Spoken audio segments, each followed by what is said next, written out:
to the Central African Republic, a country experiencing great difficulties. He's shown great courage.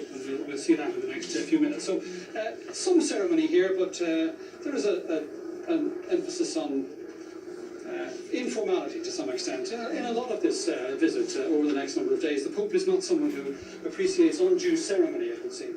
No, certainly. And what we'll see here at the airport will be very simple. So it's only time for Pope Francis just to gather himself and his thoughts before he makes his appearance here at the doorway. This has been a relatively short trip for the Pope. I mean, many of his longer trips take him on 12, 13-hour flights, so he should be fairly fresh after this trip, I think, and raring to go for what is a pretty packed schedule. And so now we can see the Pope here he is, yes. Wisely taking off the skull cap because there's a bit of a crosswind there. And I think we heard some applause from it's a fairly small crowd who've gathered there. But he just makes his way down the steps. There's a light breeze blowing here in Dublin, and it just ruffles his clothing there, and he moves forward. Will greets the Taoiseach, and there the Coveney children make their presentation, their posies presented to the Pope. So a first greeting for the children, and a word with them, and a word without thanks. And Mr. Coveney and Ruth Coveney get an opportunity to greet the Pope and to welcome him.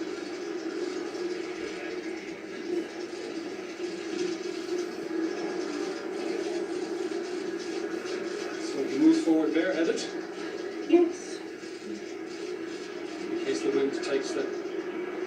So this is Jane Boland, who's 11 years old. She's from Nina in Tipperary, and she won a competition to design vestments for the Pope. And so she and her family came here to greet the Pope. The second family that he'll be meeting this morning. He'll meet many families, of course, in the course of this visit. But Jane, who's a 5th class pupil in Carrick National School in Ballycommon in Nina in County Tipperary, and a very exciting day for her. Also there, the Mayor of Fingal, Councillor Anthony Lavin. And I think that's the ambassador, is that? Yes, that's it. That's Ambassador Madigan. Yeah. That's Ambassador Madigan. Of course, she will have many opportunities. They have a very warm relationship, and you can see it there in those images. The Pope's really delighted to see her. And I think in large part that's due to the great work she has done in terms of the relations. I'm not sure whose head we're looking at there. It might be Cardinal Brady, Cardinal Farrell, I think. Yes. Yes. Monsignor Brady, Cardinal Sean Brady, and the current Archbishop of Armagh, Eamon Martin, also welcoming the Pope as the Pontiff just moves down the line now and greets a number of other bishops. Also there are the Reverend Michael Neary, who's the Archbishop of Tuam, and Kieran O'Reilly, Archbishop of Cashel and Emily. So they among the members of the House of Bishops who are here to greet the Pope. Pope will of course meet with all of the Irish bishops on Sunday. He'll be giving them an address just before he departs Ireland. And that's Gerard Martin there, and then I think that's Michael Jackson, the Church of Ireland Archbishop of Dublin, who seems to be making a presentation to the Pope. Not sure what that is, but one of his aides is just taking that. So a greeting from the Church of Ireland, Parliament of Ireland.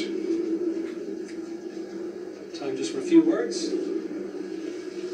And the Pope will move, we believe, fairly promptly into the motorcade and then begin the journey here to Arras-St-Victor. He travels in a, I think as Ray was saying earlier, travels in a Skoda. It's his preferred mode of transport. And he'll make that short journey. It won't take him too long with the roads cleared and no need to stop at the traffic lights. He always likes to roll down the window too. He likes to greet the people as he's passing, much sometimes to the annoyance of some of the Vatican security people who would prefer if he just kept the windows rolled up.